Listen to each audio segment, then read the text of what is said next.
ಇವತ್ತು ರೆಸಿಪಿ ರಸಮ್ ಮಾಡೋಣ. 1-2 ಟೇಬಲ್ ಸ್ಪೂನಷ್ಟು ಆಯಿಲ್ ಹಾಕಿದ್ದೀನಿ. ಹಾಗೆ ಸ್ಟವ್ ಆನ್ ಮಾಡಿಟ್ಟಿದ್ದೀನಿ. ಒಂದು ಬಾಣಲೆ ಇಟ್ಟಿದ್ದೀನಿ. ಈಗ ಸಾಸಿವೆ,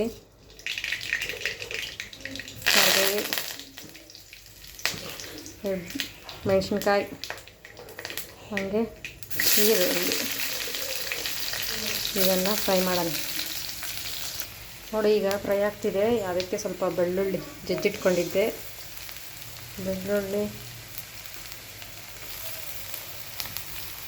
ಮತ್ತು ಜೀರಿಗೆ, ಮೆಣಸನ್ನು ಎರಡು ಈ ಥರ ಜಜ್ಜಿಟ್ಕೊಂಡಿದ್ದನ್ನು ಹಾಕ್ತಾಯಿದ್ದೀನಿ. ಜೀರಿಗೆ ಮೆಣಸು ಒಳ್ಳೆ ಟೇಸ್ಟ್ ಕೊಡ್ತಾರೆ ರಸಮ್ಗೆ.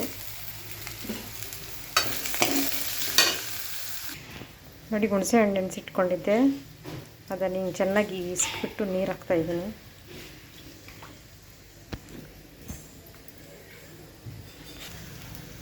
ನೋಡಿ, ಈಗ ಕಿವುಚಿಬಿಟ್ಟು ಹಾಕ್ತಾಯಿದ್ದೀನಿ. ಹಂಗೆ ಸ್ವಲ್ಪ ನೀರು ಆಡ್ತೀನಿ. ಒಂದು ಗ್ಲಾಸ್ ನೋಡಿ, ನೀರು ಹಾಕಿಟ್ಟಿದ್ದೀನಿ 1 ಗ್ಲಾಸು. ಈಗ ಅರಿಶಿನ ಪೌಡ್ರ್ ಹಾಕ್ತಾಯಿದ್ದೀನಿ. ಹಾಗೆ ಉಪ್ಪು ಸ್ವಲ್ಪ 1 ಟೇಬಲ್ ಸ್ಪೂನಷ್ಟು ಉಪ್ಪು ಹಾಕ್ತಾಯಿದ್ದೀನಿ. ಚೆನ್ನಾಗಿ ಕಲಸೋಣ. ಓಕೆ, ಇದಕ್ಕೆ ಈಗ ಧನಿಯಾ ಪೌಡ್ರ್, ಖಾರದ ಪುಡಿ ಹಾಕೋಣ. ಖಾರದ ಪೌಡ್ರ್ ಹಾಕ್ತಾಯಿದ್ದೀನಿ. ಹಾಗೆ ಧನಿಯಾ ಪೌಡ್ರು ಕಲಸೋಣ. ಈಗ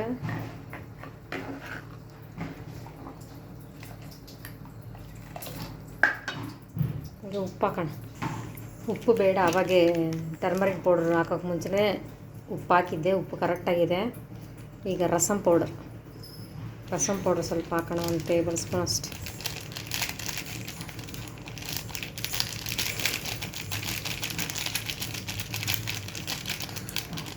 ರಸಮ್ ಪೌಡ್ರ್ ಹಾಕಿದ್ರೆ ರಸಮ್ ಟೇಸ್ಟ್ ಚೆನ್ನಾಗಿರುತ್ತೆ. ಲ ಇದನ್ನು ಒಂದು 10 ನಿಮಿಷ ಕುದಿಸಿ ಹುಣಸೆ ಹಣ್ಣಿನ ರಸಮ್ ರೆಡಿ ಆಗುತ್ತೆ. ಓಕೆ, ಕುದೀತಾ ಇರಲಿ. ನೋಡಿ, ಮೀಡಿಯಮ್ ಫ್ಲೇಮಲ್ಲಿ ಇಟ್ಕೊಂಡು ಕುದಿಸ್ತಾ ಇದ್ದೀನಿ. 5 ನಿಮಿಷ ಆಯಿತು. ಉಪ್ಪು, ಖಾರ, ಹುಳಿ ಎಲ್ಲ ಚೆಕ್ ಮಾಡ್ಕೊಳ್ಳಿ. ಚೆಕ್ ಮಾಡ್ಕೊಂಡಿದ್ದಕ್ಕೆ ನಂದು ಕರೆಕ್ಟಾಗಿದೆ. ಈಗ 5 ನಿಮಿಷ ಆಯಿತು. ಈಗ ರಸಮ್ಮು ಕುದಿಸಿದ್ದೀನಿ. ನೋಡಿ, ತೋರಿಸ್ತೀನಿ. ಇದು ಹುಣಸೆ ಹಣ್ಣಿನ ರಸಮ್ಮು. ಇದಕ್ಕೆ ಸ್ವಲ್ಪ ಕೊತ್ತಂಬರಿ ಸೊಪ್ಪು ಬೇಕಾದರೆ ಆ್ಯಡ್ ಮಾಡ್ಕೋಬೋದು. ಇದಕ್ಕೆ ಬಿಸಿ ಬಿಸಿ ರೈಸ್ ಮಾಡಿಕೊಂಡ್ರೆ ಚೆನ್ನಾಗಿರುತ್ತೆ. ತೋರಿಸ್ತೀನಿ. ಬಿಸಿ ಬಿಸಿ ರೈಸ್ ರೆಡಿ ಇಟ್ಟಿದ್ದೀನಿ. ಈ ಕಡೆ ರಸಮ್ ರೆಡಿ. ನೋಡಿ, ರಸಮ್ಗೆ ಬಿಸಿ ಬಿಸಿ ರೈಸ್ ರೆಡಿ ಇದೆ. ಬಿಸಿ ಬಿಸಿ ರೈಸ್ಗೆ ರಸಮ್ ಹಾಕ್ಕೊಂಡು ತಿಂದರೆ ತುಂಬ ಚೆನ್ನಾಗಿರುತ್ತೆ. ನೋಡಿ, ರೈಸ್ ತೋರಿಸ್ದೆ. ಈಗ ಬಿಸಿ ಬಿಸಿ ರಸಮ್ಮು ಇದನ್ನು ಹಾಕ್ಕೊಂಡು ತಿಂದರೆ ತುಂಬ ಚೆನ್ನಾಗಿರುತ್ತೆ. 30 ಮಿನಿಟ್ಸಲ್ಲಿ ಆಗುತ್ತೆ ರಸಮ್ಮು. ನಾವು ಯಾವಾಗಾದರೂ ಹೊರಗಡೆ ಹೋಗಿದ್ರೆ, ಹೊಟ್ಟೆ ಸುತ್ತಾ ಇದ್ದರೆ ಬೇಗ ಆಗುವಂತಹ ರೆಸಿಪಿ ಇದು ರಸಮ್ಮು. ಬಿಸಿ ಬಿಸಿ ರೈಸ್ ಮಾಡಿಕೊಂಡು ರಸಮ್ ಮಾಡಿಕೊಂಡ್ರೆ ತುಂಬ ಚೆನ್ನಾಗಿರುತ್ತೆ. ತುಂಬ ಈಸಿ ಆ್ಯಂಡ್ ಸಿಂಪಲ್ಲು. ಒಂದು ಸತಿ ಈಗೂ ಟ್ರೈ ಮಾಡಿ, ಚೆನ್ನಾಗಿರುತ್ತೆ.